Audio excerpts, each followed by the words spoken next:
Olá, estamos aqui hoje em mais um episódio do podcast Uni São José. E sem mais delongas, hoje eu quero apresentar o nosso convidado especial, ilustre, nosso coordenador do curso de Ciências Contábeis, professor Enilton Pereira de Menezes. Acertei? Nome de bacana, né? Professor Enilton é coordenador do curso de Ciências Contábeis, como eu já falei. Hoje ele veio aqui compartilhar um pouquinho com a gente sobre a sua trajetória, sobre o curso de Ciências Contábeis aqui da Uni São José. E eu convido você a participar aqui dessa conversa. Professor Enilton, muito obrigada Eu pela que agradeço. presença. A gente demorou, mas conseguimos. Conseguimos, é A verdade. gente passou por algumas dificuldades, mas conseguimos chegar aqui. Eu estava muito ansiosa para a gente conseguir conversar, trocar sobre a sua trajetória, que é uma trajetória vitoriosa, né? Tanto enquanto profissional, enquanto ser humano também, e sobre o nosso curso de Ciências Contábeis aqui na São José, aqui da Uni São José.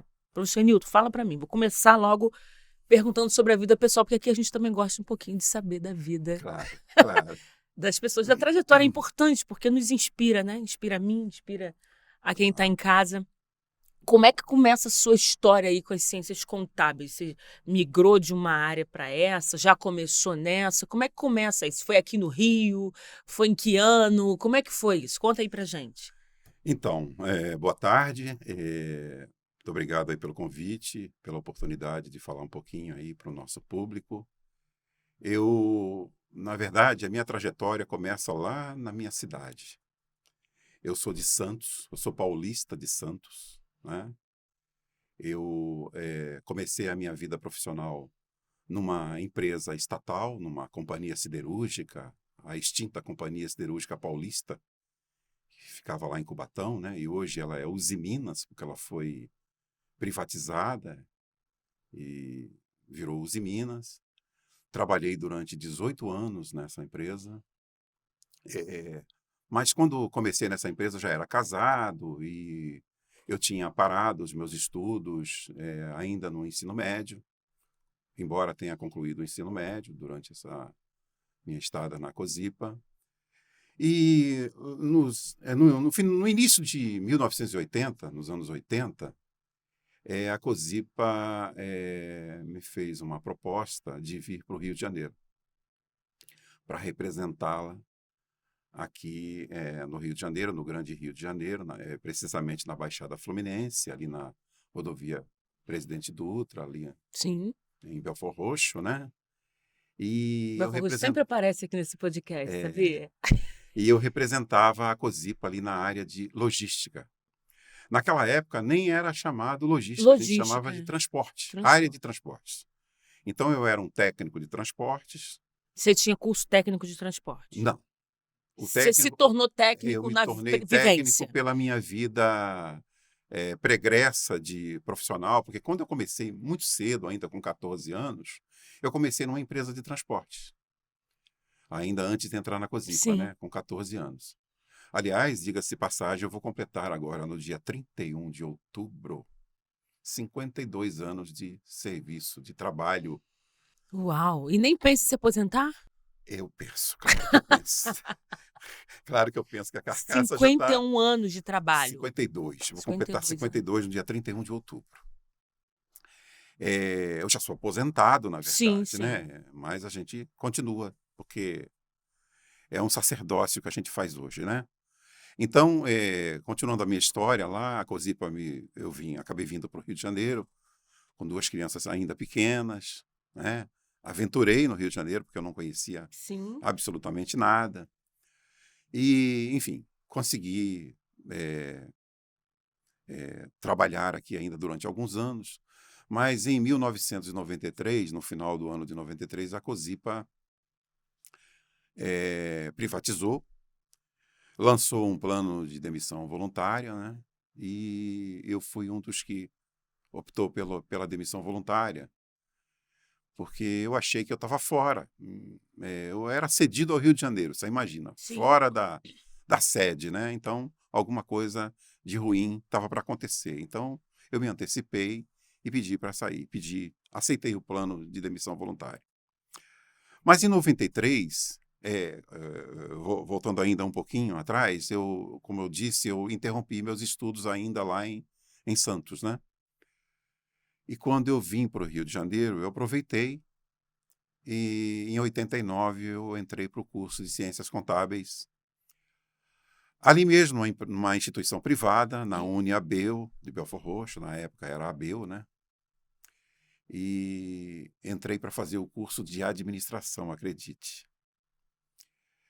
Só que os 2 primeiros anos do curso, que ele era seriado, eles eram comuns, né? A Sim. gente tinha uma turma de 100 alunos, cerca de 100 alunos, e alguns queriam ser contadores, outros administradores. E na metade do curso eu já comecei a ter uma afinidade com a contabilidade e falei, não, eu vou trocar. E troquei para contabilidade. Me formei em contador em 1992. No mesmo ano que eu me formei, recebi um convite do então diretor da faculdade, lá da Abel, Para poder ir lá trabalhar para lá. trabalhar lá. Ele me fez o convite, mas como eu ainda era funcionário da empresa estatal, eu, de certa forma, declinei, pelo menos naquele ano, declinei e não aceitei. Um ano depois, encontrei com ele na rua e ele falou, olha, e aí? Estou te esperando até agora, quero que você vá trabalhar comigo. Aí eu perguntei a ele, mas por que eu? Né? Por que você está... Não, porque eu te acompanhava, eu via o seu perfil. Seu perfil era de uma pessoa que nasceu para ser docente, para ser professor. Eu via nos corredores da faculdade os alunos em volta de você. Eu vi que você vinha aos sábados para dar aula para eles, para tirar dúvidas, aquela coisa todinha. Então, esse é teu caminho, cara. Deixa eu te perguntar uma coisa, só te cortando. Claro. Tem que ser muito bom em matemática para estudar Não, contábeis? gente. Essa é uma das Esse é um coisas. mito. Esse é um mito que tem que ser Porque, assim, a quebrado. gente vive num país, a gente que trabalha com a educação básica, eu trabalho na educação básica, lá no ensino fundamental e no ensino médio. Certo, E a gente vê uma defasagem enorme em relação à matemática, né? Nosso certo. país tem índices muito ruins de matemática e a gente vê incentivos das secretarias de educação. Então, esse mito, para muitas crianças, pô, eu tô na escola e vou me formar e vou mexer com matemática de novo, aquilo que foi meu fantasma a vida inteira. Então, assim, primeira coisa que eu acho importante a gente dissociar, né? Sim. Esse mito. Então, é um mito, gente. Eu tive a oportunidade de participar na última semana da feira de informação profissional aqui do Colégio Realengo. Realengo, né? E uma das coisas que eu falei com os alunos do ensino médio é isso.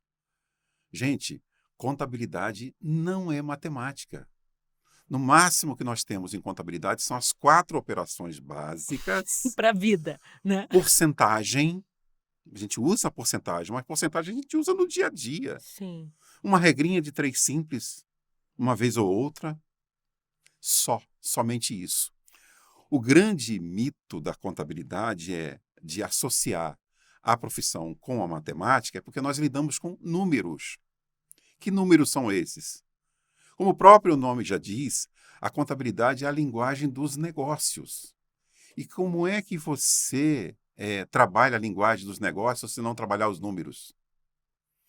Então, o contador, a profissão de contador existe para que você registre os fatos contábeis, que são numéricos. Que fatos são esses? São os fatos relativos ao patrimônio da empresa. Porque o patrimônio é formado de bens, de direitos e de obrigações. Né? Para traduzir aqui numa linguagem mais acessível, o que são bens? Bens todo mundo sabe. São imóveis, máquinas, automóveis, prédios, né? Enfim. Esses são os bens. Mas esses bens podem ser materiais, como os que eu citei agora, e podem ser imateriais. Por exemplo, a licença de software, a marca, a patente. Tudo isso é um bem intangível. Tá? Além dos bens, nós temos as obrigações. O que são as obrigações, gente? São as dívidas. As dívidas da empresa. Os que impostos. A gente registra. Isso aí. E o terceiro elemento são os direitos. O que são os direitos? Os direitos de receber. Né? A gente trabalha, eu costumo dizer isso para os alunos, a gente trabalha durante um mês inteiro numa empresa e recebe no mês seguinte. Então, nós temos um direito de receber. Então, esse é o chamado direito. Como uma empresa vende a prazo para um cliente e ela passa a exercer o direito de receber. Então, a contabilidade foi criada para definir essa equação. Qual é a equação da contabilidade? O total de bens mais direitos, menos as obrigações, é que dá a riqueza líquida da Da empresa. empresa. Então não precisa de ser fera em matemática, ele não só tira 10 em matemática, que entende tudo de primeira, Exato. para poder estudar contabilidade. Isso é um Verdade. mito legal. É isso aí. E aí você chega aqui na São José. Antes de chegar na São José, Você atua um tempo lá nessa outra instituição. atuei um tempo naquela instituição, eu entrei lá como professor, como o convite Docente. do diretor, entrei como professor no ensino técnico, contabilidade e administração. Eu dava aula para contabilidade e administração e um ano depois me tornei coordenador do ensino técnico. E mais um ano depois fui convidado para ser docente da faculdade, na graduação. E mais um ano me tornei coordenador do curso da graduação De dessa contabilidade. instituição. E passei a acumular, inclusive, as Os duas dois. coordenações. É importante a gente salientar para quem está assistindo a diferença na prática, tanto na prática profissional quanto na natureza do curso, do técnico em contabilidade para o contador. Então, vamos lá. Até 2010, o Conselho Federal de Contabilidade, que é o que rege a profissão, né, que regula a profissão no país, junto com os conselhos regionais, ele registrava o técnico em contabilidade, ou seja, dava carteirinha de um número de registro. É isso. Só que isso caiu de 2010 para cá, não se registra mais o técnico em contabilidade. Eu, de certa forma, principalmente para quem milita na área da educação, da contabilidade, como eu sinto que ficou assim um vazio para nós, porque hiato. eu acho que o curso técnico, bem ou mal, ele incentivava o aluno a fazer a graduação. Então, de 2010 para cá, não tem mais. Então, hoje, se você pegar os números aí do MEC, do Censo Educacional, até há alguns anos atrás, o curso de contabilidade, de graduação em contabilidade, denominado Ciências Contábeis, ele era o quarto mais procurado do país.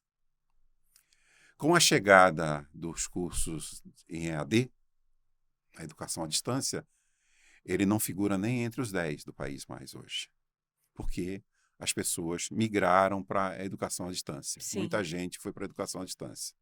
Ele é um dos mais procurados na educação à distância do país. O curso de Ciências Contábeis. Ciências Contábeis, Então, eu acho que, de certa forma, o curso técnico... Era um incentivo, Era né? um incentivo. O cara queria se aprofundar mais, queria ter as prerrogativas que talvez... E na prática, na hora do exercício da função, qual a diferença né? O que é prerrogativa do técnico e o que é prerrogativa do profissional? Perfeito. Então, o técnico em contabilidade, na verdade, ele era o staff administrativo do escritório, né? O máximo que ele chegava era a ser um assistente contábil. Ele era um auxiliar contábil que poderia chegar a assistente contábil. Por quê? Porque a prerrogativa do contador, do formado em ciências contábeis, a prerrogativa dele é assinar balanço, é fazer auditoria, fazer perícia, coisa que o técnico não fazia. Tá? Eu costumo dizer que o curso de contábeis ele tem uma característica um pouco diferente de alguns cursos, porque nós temos algumas chamadas reservas de mercado. Sim. Que reservas são essas? Somente um contador pode ser um perito contábil, somente um contador pode ser um auditor na área contábil, né? Então, a gente tem essas... Não divide essa glória com ninguém. Não é que não divida, por lei, né? Sim. Existe uma regra que diz que tem que ser um contador, né? E aconteceu até uma coisa muito engraçada, acho que vale a pena registrar aqui. Com o passar dos anos, a gente foi formando os contadores foram formados e a maioria trabalha em escritórios de contabilidade. Escritórios esses que são contratados pelas empresas, enfim. Sim. Só que a empresa, o empresário, principalmente o pequeno empresário, quando ele contrata um escritório, o que ele faz? Ele contrata o escritório para fazer a sua contabilidade, fazer o registro das suas notas, fazer seu balanço, emitir seus boletos fiscais para pagamento, mas ele exige que, junto desse trabalho de contabilidade, venha um outro que não é uma atribuição nativa do contador, que é É. o DP, fazer folha de pagamento, Isso, fazer folha de fazer a pagamento. gestão do departamento pessoal. Sim. Então, isso acabou sendo uma espécie de reserva de mercado do contador. Veio ali a reboque. Veio a reboque. Porque, na minha visão, isso seria uma atribuição de administrador, né? Sim. Ou do gestor de RH. Ou do gestor de RH. Isso aí. Então, a gente acabou, os escritórios, pelo menos, acabaram abraçando isso aí também, né? Professor, tem uma pergunta que eu gostaria de fazer. A gente sabe que do momento que você se formou, né? Lá em 93, não é isso? 92. 92. Isso já tem quantos anos? 30. 31 31 anos. 31 anos. Eu acredito que a área das ciências contábeis deve ter mudado bastante, até por conta do avanço tecnológico, até pelo domínio, né, das inteligências artificiais. Né? O que mudou na prática, lá do momento da formação que você teve lá da outra instituição, para a formação que o aluno tem hoje aqui na Unisão José? Nossa, mudou muita coisa. Muita coisa. Para você ter uma ideia, quando eu comecei na gestão do curso, até como aluno do curso de contábeis, nós sempre tivemos o que a gente chama de prática de laboratório, que a gente chamava de... Na época era chamado de estágio supervisionado, Sim. mas ele era dado em laboratório, que não era um laboratório, na verdade era um escritório modelo. E esse escritório modelo, lembro como se fosse Como se fosse hoje, agora. como se fosse Uhum. agora. Os professores incentivavam os alunos a adquirirem em papelaria os livros contábeis para estudante. Aí tinha lá o livro Borrador, o livro Razão, o livro Caixa, o livro Diário, o livro Contas Correntes. E aí o professor definia uma prática de uma empresa, de legalizar uma empresa, desde o início da sua concepção, a concepção da empresa, até fazer o balanço do primeiro ano, do segundo ano da empresa. Isso tudo era feito na mão, feito, como se diz na linguagem popular, Na ponta da caneta. na ponta da caneta. E não pode rasurar, porque aqueles livros, Arranca a folha toda. aqueles livros de contabilidade, a gente não podia rasurar. E isso, na prática mesmo do escritório, os livros eram escriturados com caneta tinteiro. Era uma caneta tinteiro, não tinha uma caligrafia boa para que as pessoas Então, entendessem. tudo isso tinha que ser o perfil do contador. O cara tinha que ter ser uma letra maravilhosa, legível, isso. capacidade de ter alguma agilidade ali na hora de Exatamente. escrever. E Tinha que ter todo um perfil ali verdade, isso aí. E além de ser organizado, tinha organizado. que ser muito O livro- organizado, né? Durante muitos anos, o contador foi chamado de guarda-livros, né, gente? Então, quando chegou a contabilidade no Brasil, trazida pela família real, né?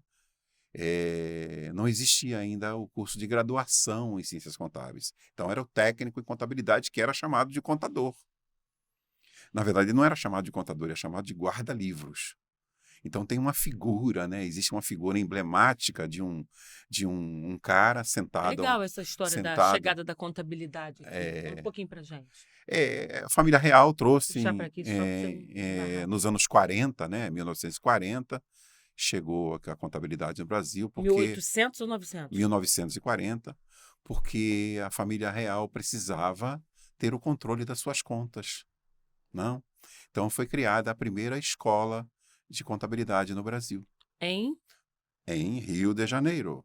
Né? Então, a primeira escola de contabilidade foi criada no Brasil e para atender, basicamente, a família real e depois as pessoas interessadas na contabilidade. Então, eu estava falando, tem uma imagem, uma figura emblemática chamada guarda-livros, que é uma pessoa sentada numa escrivaninha com uma viseira, ao lado direito uma pilha de papéis e ao lado esquerdo outra pilha de papéis. Ela ali no meio e trabalhando aqui. Essa é a Essa figura. era a figura Por que que é chamado? estereotipada Por do que que é contador. chamado de guarda-livros? Porque o contador era obrigado a comprar livro razão, livro caixa, para escriturar as empresas. E aquilo ia se acumulando, e o cara Sim, precisava ter uma sala todo inteira ano. para guardar aqueles livros, né? Então, o que que mudou de lá para cá, né? Imagina, veio a tecnologia, né? Antes veio o computador, né? A Anos. possibilidade de arquivar isso tudo digitalmente. É, Acredito que devia ter depois a sala do guarda-disquete. Lembra do disquete? Sim, Aqueles sim, disquete. sim. Não só o O pessoal nem disquete. sabia que é disquete, mas... Antes teve o disco, aquele disco flexível, daquele disco Isso. de 5 em quarto. Veio primeiro o disco de 5 em quarto, que era flexível. Eu cheguei a usar Sim. aquele disco. Cheguei a usar. Ele era horrível de manipular. E quando o disquete depois dava erro, não te conseguia E o abrir? disquete dava erro. Pra você ter uma ideia, eu ainda tenho na minha casa Dis- guardados disquetes. Ainda tenho alguns disquetes guardados, Os meninos não gravados em sabem nem o casa. que é disquete, sabe, Diego? O que é disquete? Não sabe. É. Então, Traz um depois para mostrar para ele saber o que é um trago. disquete. Eu falo muito isso aos meus alunos em sala de aula, que eu sou do tempo em que eu fazia cálculo numa calculadora de manivela. Era uma facite de manivela. Você imagina o que seja uma Eu ia fazer uma calculadora? piada aqui, mas eu não posso. Você Eu ia imagina o que dizer, você é seja? antigo, hein? Sou antigo, sou antigo. Eu sou do tempo da calculadora de Facite de manivela, não, uma não facite de sei. manivela. Ela tinha um teclado e uma manivela do lado, onde você manipulava os números e fazia o Era quase cálculo ali. tocar aquilo que a gente chama de o pessoal que toca acordeon, que de É, um lado toca uma coisa Mas, na verdade, era tecla dura de ferro, porque era uma calculadora toda de ferro, e aqui vai e rodando. aqui uma manivela do lado para você rodar e fazer os cálculos. Então, além de uma habilidade, o cara tinha que ter uma coordenação motora Tinha que também, ter. Isso. mais uma É. atribuição. Aí depois surgiu aquela Texas Instruments, né? Aquela calculadora enorme, né? Aquela calculadora que E tinha um veio monte para de ponto, um monte de salvar, número, um monte de veio para coisa. salvar a pátria, né? Essa que é a grande verdade. Professora, eu sou do tempo em que a gente fazia planilha. Eu conto essa história para os alunos, eles morrem de rir. Eu era expert em planilha. Sempre fui expert em planilha. Eu fazia planilha com normógrafo. Nunca Não ouvi tenho a menor falar, ideia né? do que seja. Pois é. Então, depois só procurar no Google o que é um normógrafo. Pô, explica aí pra gente. É uma régua com letras e números na régua, cavadas na régua, e você colocava aquela régua em cima de um papel vegetal, vinha com um equipamento, uma pecinha chamada de aranha, parecida com um compasso, que numa ponta ele percorria a letra e na outra ponta você colocava uma caneta tipo nanquim, uma canetinha que você abastecia com a tinta e criava a sua planilha ali.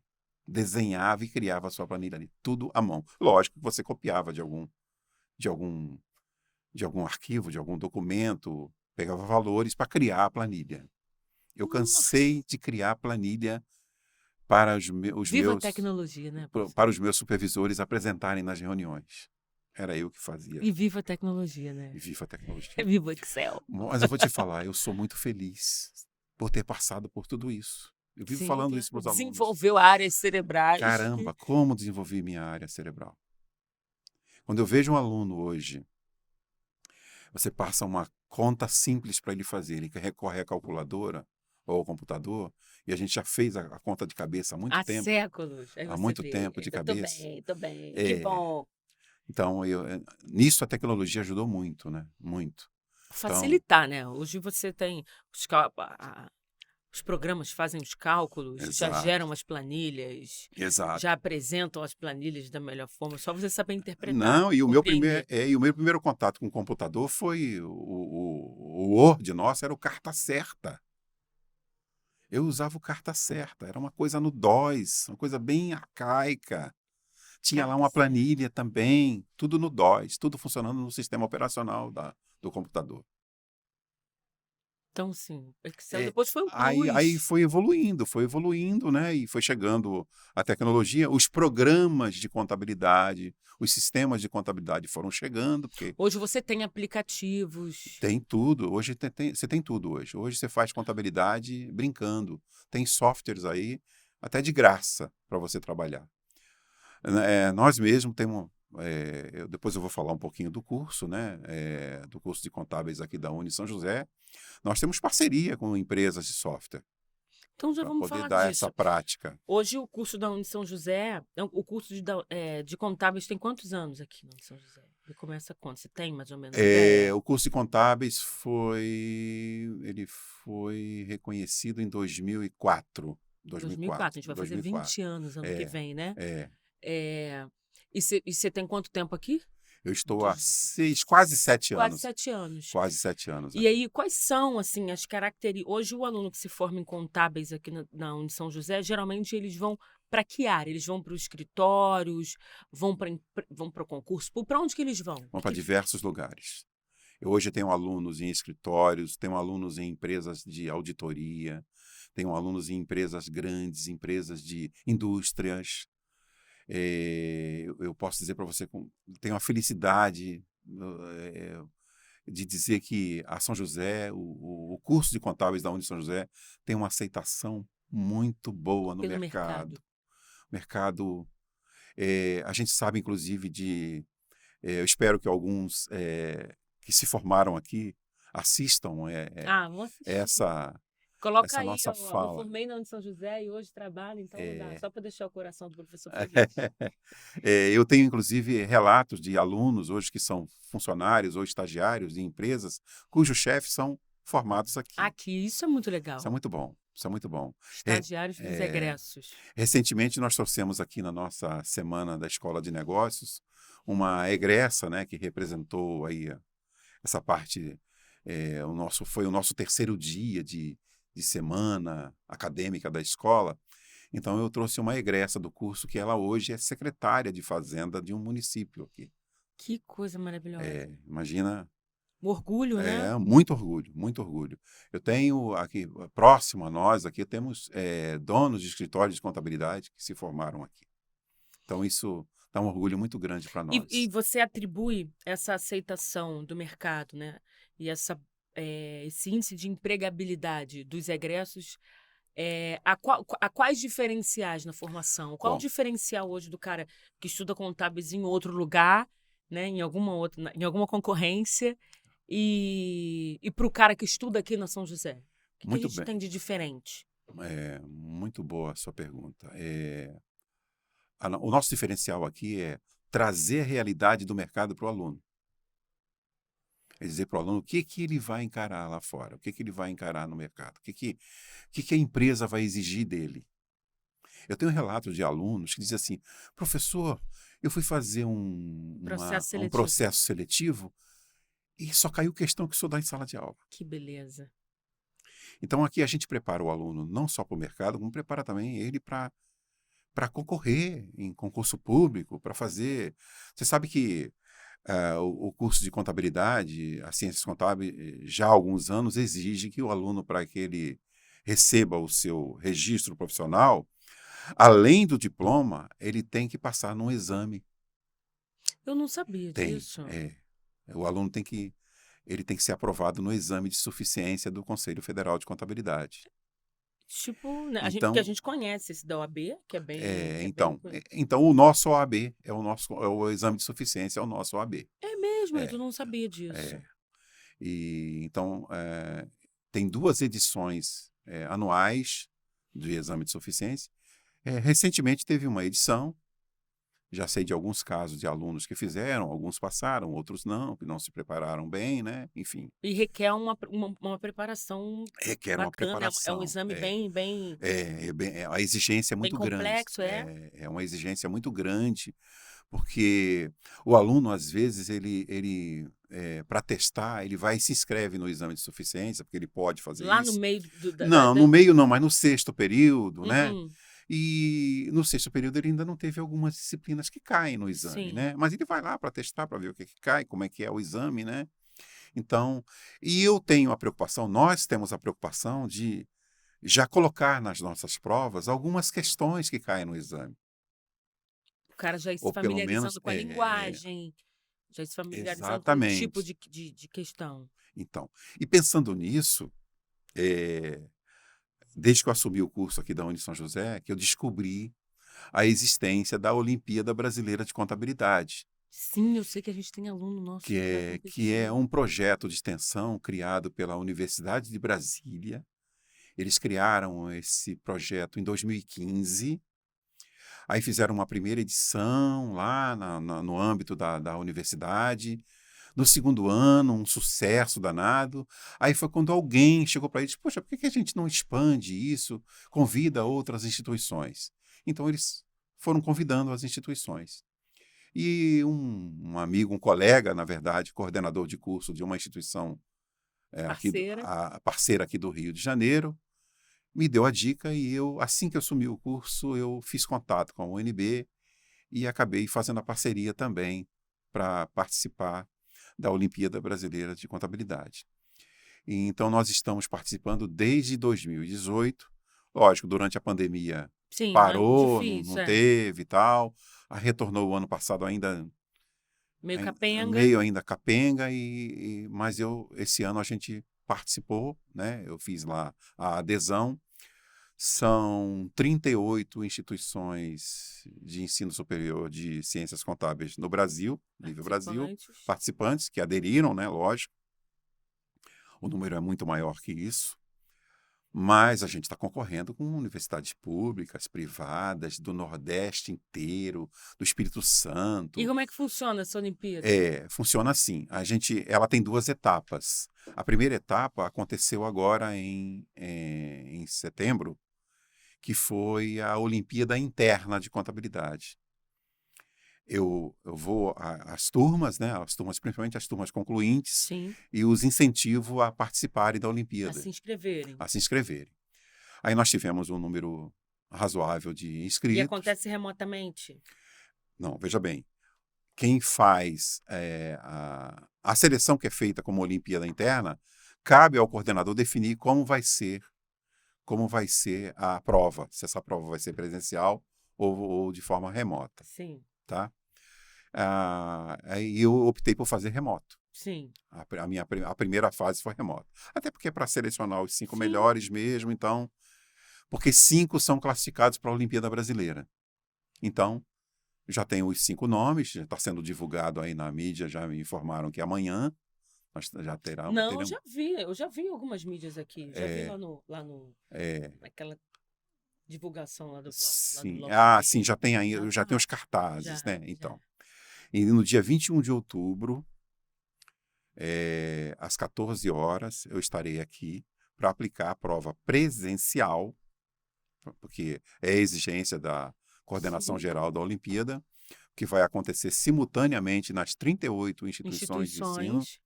Pra você ter uma ideia, a gente fica monitorando com vídeos. Isso, para dar uma fidedignidade. Exatamente. E a cada momento nós somos questionados, enfim, né? Para dar Sim, como você claro. falou, a credibilidade ao processo. E como é que essa prova acontece? São questões elaboradas pelos próprios professores, coordenadores das instituições envolvidas no processo, né? Eu mesmo criei algumas questões, né? Baseado na nossa experiência, as questões são inéditas, né? E aí é feita uma seleção lá pela Uma coordenação geral. triagem. São 40 questões objetivas e 2 estudos de caso. E o aluno, as 40 questões objetivas valem 80 pontos e cada estudo de caso vale 10 pontos, totalizando 100. Existe uma premiação para os 5 primeiros colocados, né? Os 5 primeiros colocados têm uma solenidade lá em Brasília, mas aí, infelizmente, a gente a universidade não tem recurso para. Não sei, não É, sei. Vamos ver se vai se não, eu ganhar. estou falando da Universidade de Brasília, Ah, ela não tem sim. recurso para. Mas a instituição, Os nossos alunos lógico, ganharem, se eles ganharem, a gente vai dá fazer, um jeito de vai mandar dar um eles para jeito de lá. mandar eles para lá, lógico. E então tem uma premiação E qual é o propósito maior da Olimpíada, na minha visão? Inclusive, se alguém tiver interessado, tem um site chamado obc.unb.br, que é o site da Olimpíada, está lá o nome da São José, de todas as instituições que estão Participando. participantes lá. Além disso, tem as provas das outras Olimpíadas, estão todas Sim. as provas lá com gabarito, para quem Então, se o quiser aluno quiser estudar. fazer. Inclusive, também é legal estudar as provas lá das questões, as questões lá da prova da Olimpíada para a própria Então, prova do conselho, né? esse é o grande foco nosso. O aluno que participa da prova da Olimpíada, ele, na verdade, está treinando para Está fazer a prova estudando. do conselho. Está estudando. Está estudando. Porque os assuntos são os mesmos, as disciplinas são as mesmas. A gente tem, aqui na São José, na matriz curricular, alguma disciplina que é um diferencial, né? Quando você olha, porque a gente estuda, né, o mercado, vê o que as outras instituições estão oferecendo para a gente buscar também os nossos diferenciais.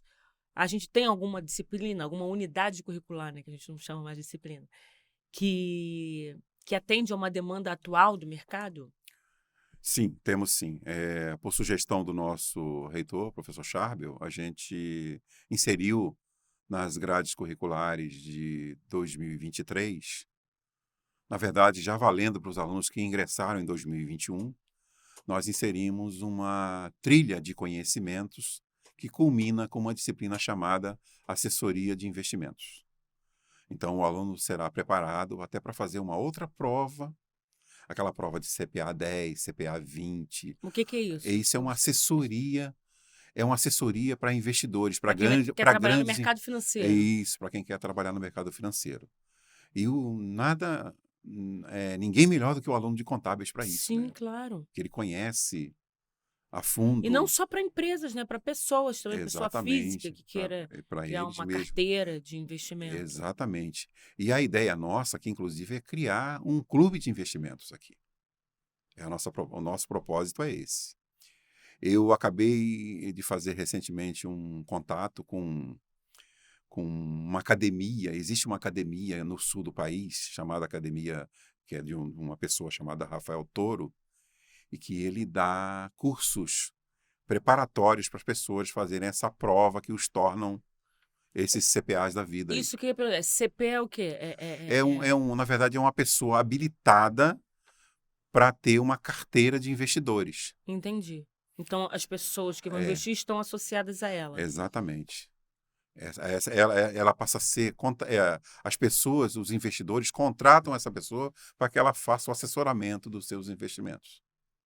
E O aluno da São procurar José, ele já sai para buscar onde é o melhor lugar para para investir poder naquele investir. momento. E com isso, o aluno habilitado para isso ganha uma porcentagem em cima disso, né? Claro, sim. Tá? Ele é remunerado por isso, percentualmente. Não é um trabalho Isso, voluntário. isso hoje É um diferencial é um importante diferencial aí na muito grande, formação. muito grande. Além disso, eu posso dizer de um outro diferencial.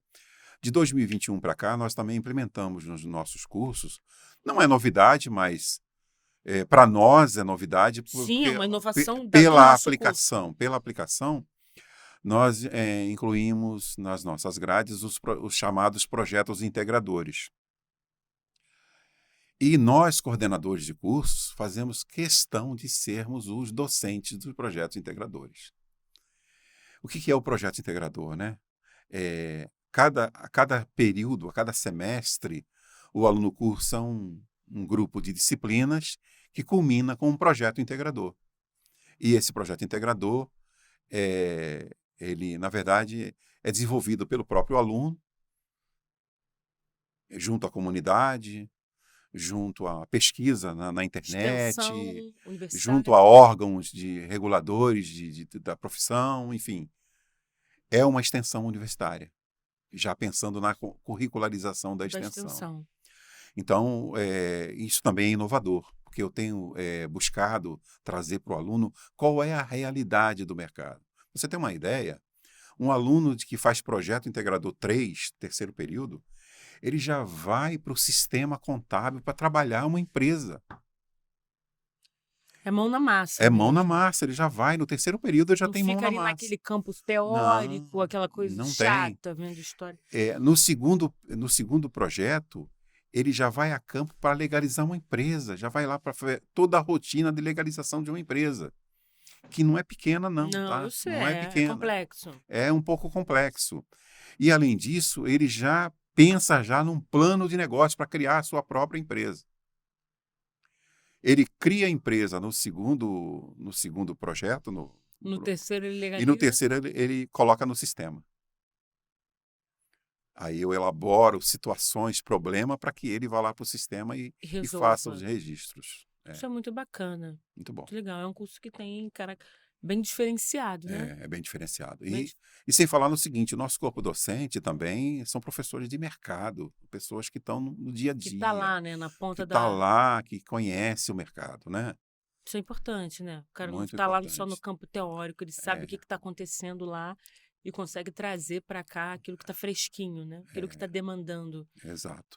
E eu sempre falo para os alunos o seguinte: você contador, você pode trilhar por diversos E caminhos. tem todo um conhecimento também, Nildo, rapidinho, Hum, desculpa te cortar, eh, de legislação, né? De impostos, que essas taxas que vão mudando exatamente. sempre. Então, o contador ele é um eterno estudioso também, né? Exatamente. Olha, ser contador no Brasil não é fácil. Não é para amadores. Não é para amadores. Isso aí. Eu não queria falar isso, mas não é para amadores. Ser contador no Brasil, porque eu costumo dizer que você deve satisfações a A todo três, mundo. a três patrões entre aspas, né? Três órgãos, vamos chamar assim. Você tem que atender primeiro às normas internacionais de contabilidade, porque a contabilidade sofreu uma mudança drástica de 2009 para cá, quando o Brasil aderiu às normas internacionais de contabilidade. Por que ele teve que aderir? Primeiro, que a globalização da economia exigiu isso. Sim, sim. E segundo, que você ser contador formado no Brasil, você pode atuar na Europa, na Ásia, na América, onde você quiser. A única coisa que você vai ter que fazer é se adaptar ao lugar, né? Ter conhecimento As da normas língua, daquela empresa. isso, ter conhecimento da língua daquele país e fazer uma prova que todo país exige que você faça uma prova, Sim. ok? Como a gente exige aqui. Mas se você tiver a tua prova, isso é uma coisa legal de perguntar. Não, Se não você vale, tá, não vale. Tu não tem que vale. fazer de novo lá Você tem que fora. fazer a de lá.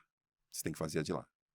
Mas todas elas seguem esse padrão internacional. Tudo tem o Então, você mesmo padrão. conhecendo, Então, o primeiro, nem em Portugal, nem em Portugal.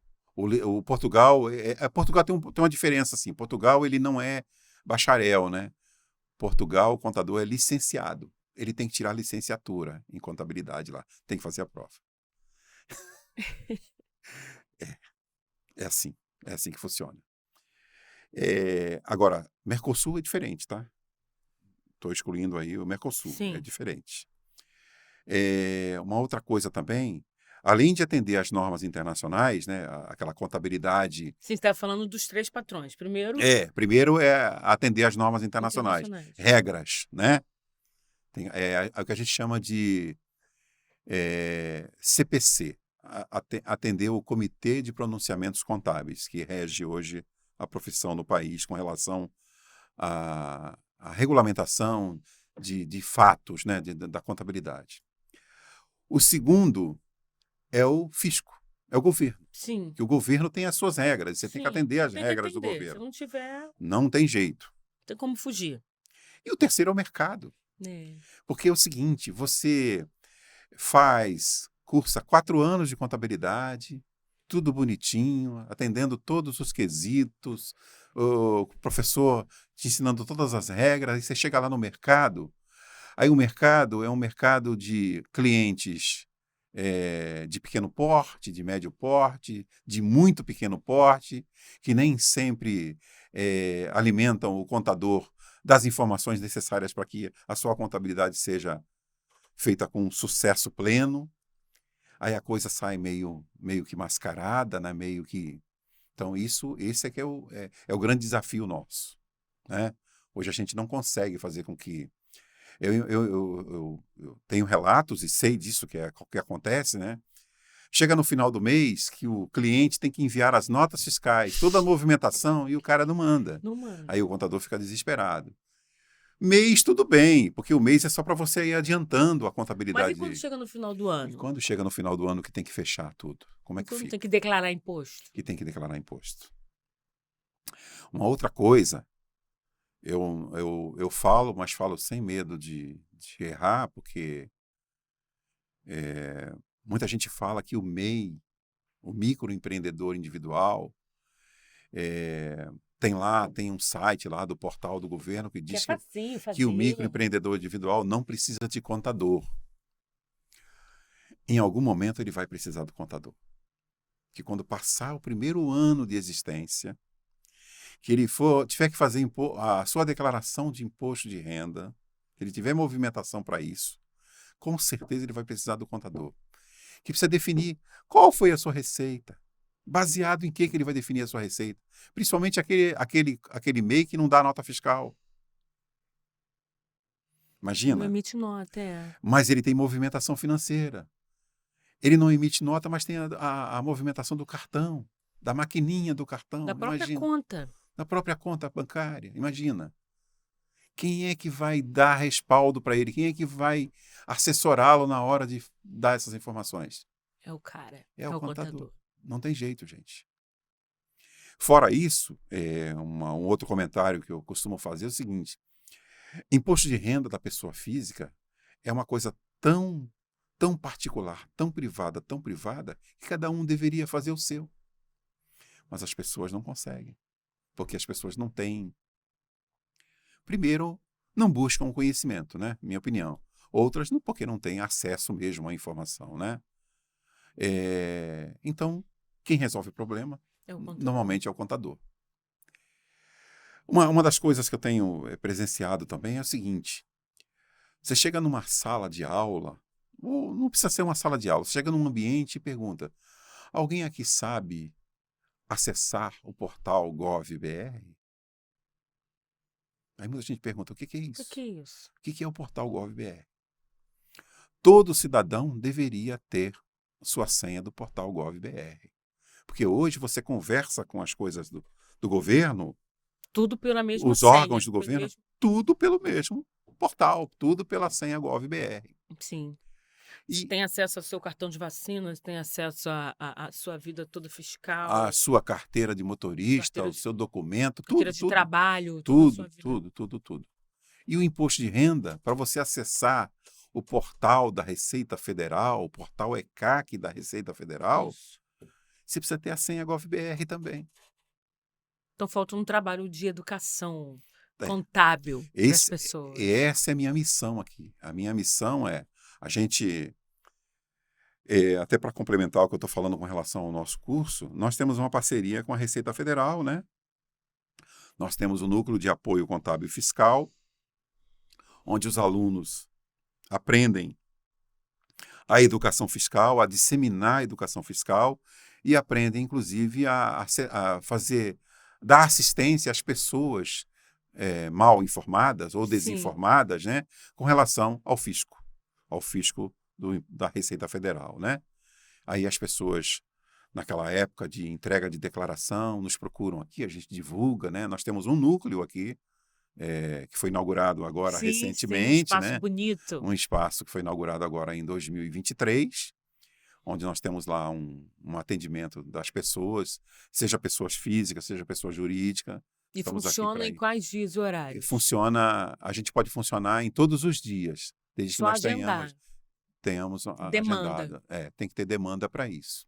Lógico que na época do imposto de renda, fica lotado. Aí a gente fica full, então, assim, né? Mas, por exemplo, isso é uma coisa importante. Por exemplo, a pessoa é MEI, tá? Ou quer regularizar o seu MEI, Exato. Quer saber como que faz, quer buscar informações, você pode procurar aqui o curso de Ciências Contábeis da Unisão José. Perfeito, né? Isso mesmo. Então, a gente tem um núcleo aqui da Escola de Negócios que presta esse atendimento. Então, você que é MEI aí, que atua aqui no nosso entorno, né, professor? Isso aí. Que deseja saber como você faz para regularizar, entrou lá no site lá do Sebrae, não entendeu nada.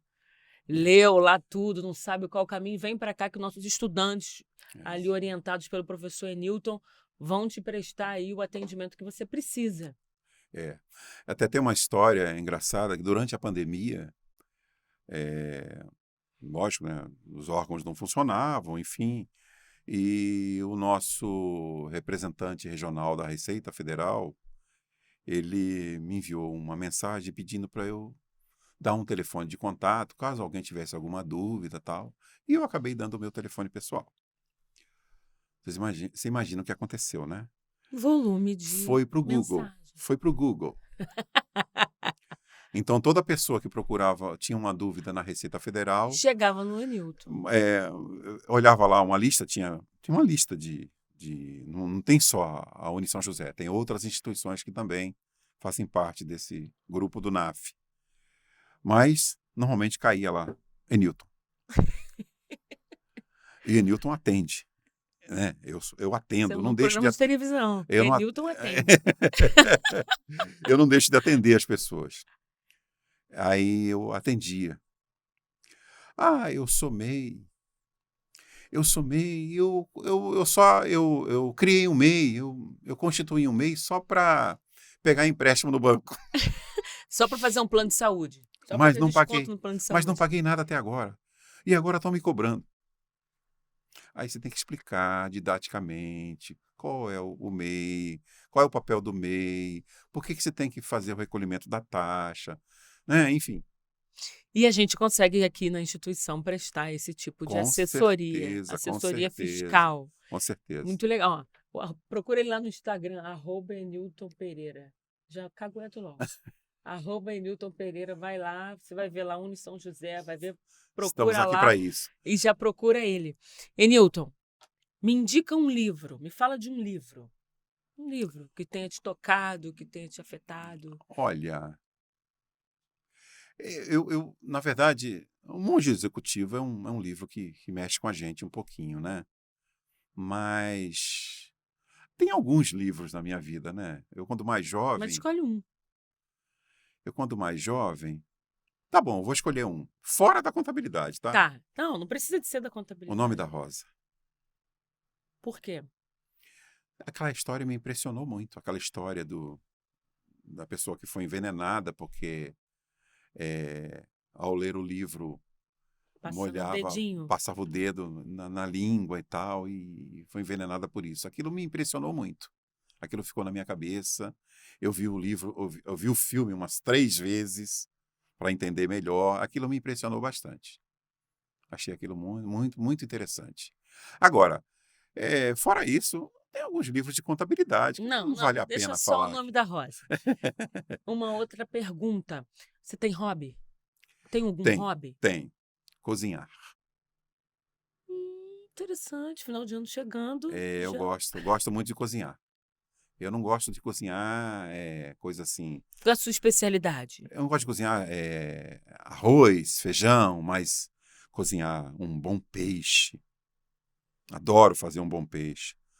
Uma boa carne assada, enfim, fazer um recheio diferente, fazer um tempero diferente. Mas a minha especialidade mesmo é peixe. Mano, tu tá falando de um jeito que tá me dando uma fome.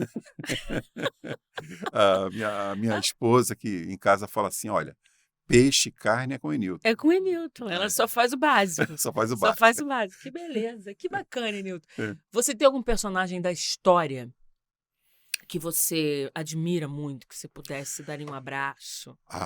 Eu tive o prazer de abraçar. Mas é um personagem da história pode ser da contabilidade. A história que você quiser. Então, eu tive a honra de ter sido aluno do professor Antônio Lopes de Sá. Para quem não sabe quem é, o professor Lopes de Sá, ele disseminou a contabilidade brasileira mundo afora, enquanto esteve vivo. Ele escreveu até alguns livros falando da filosofia da contabilidade. E eu tive a honra, eu fiz um curso de mestrado há 20 anos atrás, numa instituição privada, e que infelizmente a coisa desandou na CAPES e o curso acabou não sendo reconhecido. Tanto que eu estou fazendo o curso agora. Tá fazendo outro Estou mestrado fazendo agora agora. na UERJ. Aliás, eu vou defender agora em novembro. É mesmo? Vou ser indigesta. Quantos anos você tem? Eu tenho 66 anos. E tá terminando seu mestrado agora. Tô. É, Que coisa resolvi terminar. maravilhosa. Resolvi terminar. Sim, ficou uma obrazinha inacabada. Achei que faltava isso. Isso é muito legal, Uma sabe? pessoa que milita na educação há quase 30 anos. Aí achei que... Isso é muito bacana, porque assim, você já tem 51 anos de mercado de trabalho. É, Já tem anos aí de magistério. Já É. podia estar colocando lá seu boizinho na com sombra, certeza. descansando. E você tá É. defendendo mestrado. Isso aí, pra gente, assim, É. pra mim, porque a gente vive a nossa geração, que é o pessoal que nasceu ali depois da década de 80, Uhum, a gente tem uma autocobrança muito grande, né? tem. A gente vive numa aceleração e a gente quer tudo. Então, se você chegou aos 30 anos, não ganhou seu primeiro milhão. Isso aí. Chegou aos 30, não ganhou seu primeiro milhão. Não conheceu a Europa. Você já fica se achando. E assim, que coisa maravilhosa de saber que cada um tem. A gente fala isso, mas às vezes as nossas atitudes não corroboram com aquilo que a gente fala.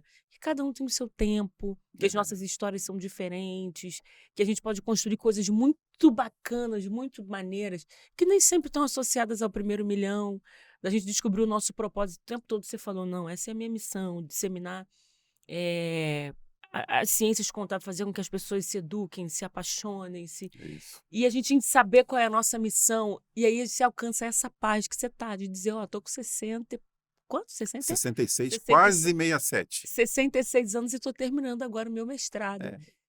E o que você tá estudando no mestrado? Estou fazendo mestrado em ciências Sim, contábeis. mas o que você tá... Seu objeto de pesquisa? Ah, sim. Eu estou falando sobre o ensino dos artefatos de contabilidade gerencial. Você nem sabe o que é Não isso. faço a menor ideia. Para quem conhece um pouquinho de contabilidade, eu estou falando das ferramentas que a gente usa para fazer a gestão das empresas, como ponto de equilíbrio, custo marginal, margem de contribuição, enfim. E já vai defender, já tá pronto, então, Já a praticamente. dissertação está... Já tá Estou bem naquela fase de encaminhada. ajustes, porque eu fiz a... Do orientador falar, tira isso aqui, corta isso, cadê essa corta isso, referência corta aqui? aquilo. Isso aqui tá falando Aliás, um demais. pouco antes de vir para cá, eu estava costurando algumas coisas lá Isso para... aqui você já falou lá antes. Que bacana, que legal. E isso motiva a gente, né? Inclusive, a gente tem aqui na São José muito disso também, né? Gente que tem a sua carreira, já tá com os filhos criados, Uhum. e aí, não, agora eu vou fazer... Precisou de trabalhar com uma coisa que ele talvez não se identificava durante a vida, e aí chega um momento, não, agora eu vou fazer aquilo que eu realmente quero, sou apaixonado, quero fazer. Então, nunca é tarde, né? Para a gente poder ir atrás dos nossos objetivos, estudar, fazer aquilo. Porque conhecimento, como diz o outro, não ocupa espaço. Não, Né? nenhum espaço. Só agrega. Só agrega. Eu acho que o conhecimento abre espaço para mais coisa ainda. Abre. Vai abrindo, né? Vai abrindo. Abre. E aí, eu vou te dar aqui o seu tempo para você, primeiro para você falar com os seus alunos lá do curso de contábeis e depois você deixar a sua mensagem final aí. Bom, muito bem. Eu tenho para falar para os nossos alunos o seguinte, eu tenho falado com eles no dia a dia, né? Eu tenho a satisfação de passar por todos eles passam por mim em sala de aula, nos primeiros períodos a gente conversa bastante, eu dou muitas dicas para eles e uma das coisas que eu falo sempre é o seguinte, sem estudar contabilidade, a gente não vai a lugar nenhum. A gente não vai conseguir chegar a lugar nenhum. O mercado hoje exige que você estude muito. E essa coisa de dizer que a contabilidade vai acabar, eu já ouvi aí um jornalista publicando alguma coisa relativa a isso, dizendo que a contabilidade vai acabar, principalmente quando chegou a tecnologia. Muito pelo contrário, gente.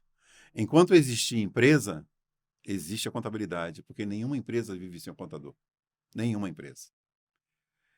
E a tecnologia só veio para agregar valor. Aquilo que você fazia antes de chegar à tecnologia, você vai deixar de fazer, é claro. Nós vamos deixar de fazer, deixamos de fazer. Mas outras coisas surgirão. E o futuro da contabilidade é análise. Nós estaremos aqui agora para analisar as contas das empresas. Mas para analisar as contas das empresas, como eu falo sempre, é preciso conhecer as operações. E você só vai conhecer a operação se você praticar. Estudando. Não tem jeito. E estudando. Estudar muito.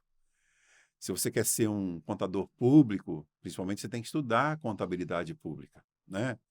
Se você quer ser um auditor, você tem que estudar muito essa técnica de fazer pareceres de auditoria, né? Você quer ser um perito contábil, estudar as técnicas de fazer laudos periciais. Isso não vai ser substituído pela tecnologia, muito pelo contrário, gente. A tecnologia é fria, né? Ela não tem o olho no olho. E você, para conversar com o seu cliente, tem que ter o olho no olho. Olha, que coisa bonita. Enilton, obrigada. Eu que Vou chamar de agradeço. Enilton, obrigada. Bom, claro. Você tem uma capacidade de trazer um frescor. De trazer um frescor aqui para o ambiente. Foi uma conversa muito maravilhosa, muito leve. Muito legal. E eu me sinto muito inspirada mesmo, né? A Poxa. gente faz parte aqui do corpo de coordenadores. Claro. Não só por conta da tua experiência, mas pela tua leveza. Primeiro, de se abrir para tudo, porque você está atravessando gerações, né? Verdade. De estar aberto para o novo, de estar aberto para poder conversar com a gente que é mais jovem, de olhar para a gente e falar assim, tadinha, não sabe nada.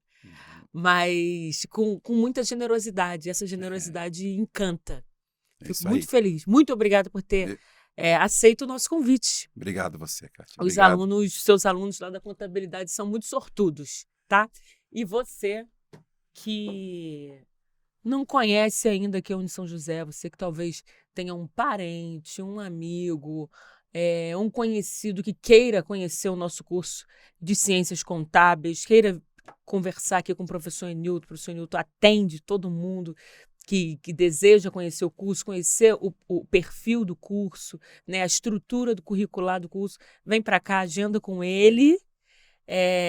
Você, né, mais uma vez, você talvez quer montar a sua microempresa, quer saber como é que faz para poder fazer, como faz para legalizar, pode procurar a gente aqui também, que nós estamos de braços abertos para recebê-lo, tá? Muito obrigada mais uma vez.